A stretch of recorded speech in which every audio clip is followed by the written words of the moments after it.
মুসলিমদের সবচেয়ে পবিত্র বাণী লা ইলাহা ইল্লাল্লাহু মুহাম্মাদুর রাসূলুল্লাহ।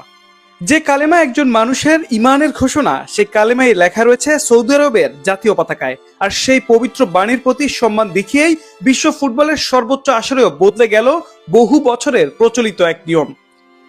বিশ্বকাপের প্রতিটি ম্যাচের আগে অংশগ্রহণকারী দুই দলের বিশাল জাতীয় পতাকা মাঠের সবুজ ঘাসের ওপর বিছিয়ে প্রদর্শন করা হয়।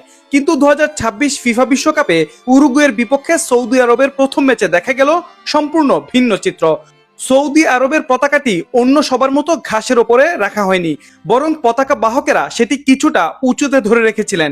মুহূর্তেই সেই দৃশ্য সামাজিক যোগাযোগ মাধ্যমে ছড়িয়ে পড়ে এবং শুরু হয় আলোচনা, ফিফা কি সৌদিকে বিশেষ সুবিধা দিল? বাস্তবে বিষয়টি বিশেষ সুবিধা নয়, বরং ধর্মীয় সংবেদনশীলতার প্রতি সম্মান প্রদর্শনের। সৌদি আরবের জাতীয় পতাকায় লেখা রয়েছে ইসলামের পবিত্র শাহাদা বা কালেমা লা ইলাহা ইল্লাল্লাহ মুহাম্মাদুর রাসূলুল্লাহ।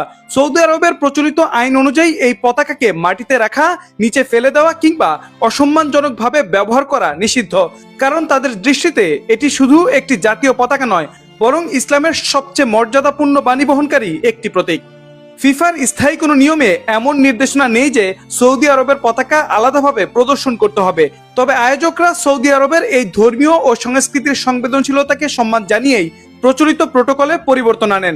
শুধু সৌদির পতাকাই নয়, সমতা বজায় রাখতে উরুগুয়ের পতাকাটিও একইভাবে মাটিতে না রেখে হাতে ধরে প্রদর্শন করা হয়।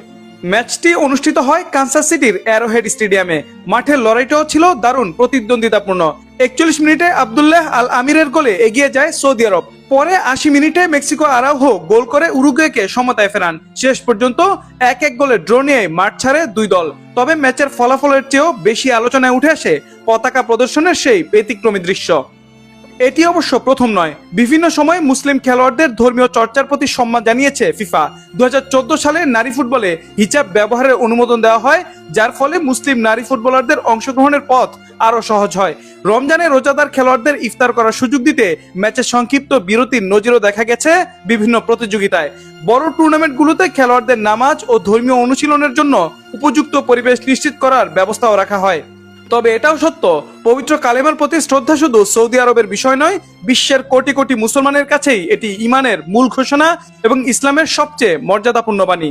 তাই অনেকের কাছে ফিফার এই পদক্ষেপ ছিল মুসলিমদের ধর্মীয় অনুভূতির প্রতি সম্মান প্রদর্শনের একটি ইতিবাচক বার্তা।